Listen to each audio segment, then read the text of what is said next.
सुबह अपने कमरे से निकलकर सीमा ने सासू माँ के पैर छुए। सुरेखा जी, सीमा की सास ने अपनी बहू को आशीर्वाद देते हुए कहा, अरे सीमा, ये पल्लू क्यों रखा है? हटाओ इस पल्लू को। इसकी जरूरत नहीं हमारे घर में। तुम यहाँ आजादी से रह सकती हो। हम तुम्हें यहाँ रीति रिवाजों में बांधने के लिए नहीं लाए हैं। क्या मम्मी, तुम भी किस गवार को क्या समझा रही हो? एक हफ्ता हो गया समझाते हुए इस बात को उसको, अभी तक कुछ भी समझ नहीं आया।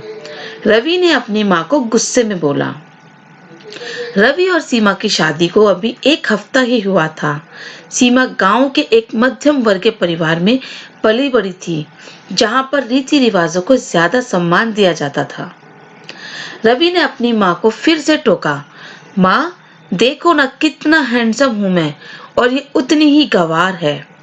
पता नहीं आपने मेरे शादी इससे क्यों करा दी। इसकी तो किसी चीज की अकल नहीं है। मुझे तो एक से बढ़कर एक लड़कियां मिल जाती। पता नहीं आपको इस लड़की में क्या दिखा। रवि की माँ बोली, बेटा, लड़कियां तो बहुत मिल जाती, पर जो संस्कार सीमा के अंदर हैं, वह आज के समय में किसी भी लड़की के अंदर नहीं मिल पाते। रवि गुस्से में अपने ऑफिस के लिए निकल गया। सीमा अपने ससुराल में घुलने मिलने को अच्छी सी कोशिश कर रही थी। ससुराल के सारे तौर तरीके उसके अपने मायके से बिल्कुल विपरीत थे। जहां उसके मायके में सभी रीति रिवाजों के बंधन में बंधकर चीजें प्रस्तुत की जाती थी, वहीं उसके ससुराल में इसके विपरीत सब कुछ था। ससुराल में सभी एक साथ डाइनिंग टेबल पर बैठकर भोजन करते थे। घर में किसी के बोलने और कुछ भी करने की किसी भी तरीके की रोक नहीं थी। बस कमी थी तो रवि के प्यार की, जो सीमा को दूर दूर तक नहीं दिख रहा था। रवि को सीमा का एक गांव से संबंधित होना ज्यादा पसंद नहीं था। वह हमेशा से एक मॉडर्न और ऊंचे ख्यालात की लड़की से विवाह करना चाहता था। सीमा ने वैसे तो स्नातक की पढ़ाई की अपने कॉलेज से की हुई थी, पर अभी तक शहरी माहौल में रहना नहीं हुआ। इस बीच रवि का तबादला मुंबई में हो जाता है। उसे ना चाहते हुए भी सीमा को अपने साथ ले जाना पड़ता है। घर पर रहते हुए माँ के दबाव के चलते रवि की सीमा से थोड़ी बहुत बात भी की हो जाती थी, पर जब से रवि मुंबई आया था, उसने सीमा से दूरी बना ली थी। देर रात तक अपने दोस्तों के साथ पार्टियां करता और कई कई दिन तक घर नहीं आता था।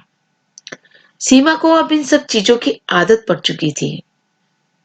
उसने घर पर घुटने से अच्छा बाहरी दुनिया को जानने की कोशिश की। खाली समय में वो शहर की छोटी बड़ी हर जानकारी को जानने की कोशिश कर रही थी।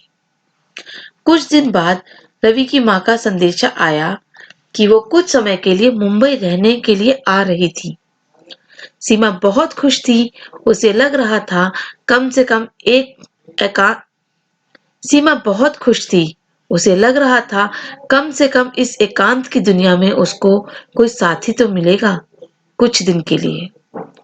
इधर सीमा की सास का मुंबई आना होता है और दोनों सास बहू अपना सुख दुख बांट रहे होते हैं, और उन्हें खाली समय में मुंबई दर्शन भी करा रही थी सीमा। सीमा की सास देख रही थी कि रवि किसी भी हाल में सीमा को स्वीकार नहीं कर रहा था। उसके घर आने के बाद भी रवि का वही हाल था। एक दिन सीमा की सास को अचानक से सीने में दर्द की शिकायत होती है। उन्होंने रवि को फोन किया, पर उधर से कोई उत्तर नहीं आया। इधर सीमा ने देखा कि जैसे ही सास की तबीयत बिगड़ रही है, उसने तुरंत अस्पताल में फोन मिलाया और उन्हें भर्ती कराया। रवि को जैसे तैसे यह सूचना मिली, वह भागते हुए अस्पताल को आया।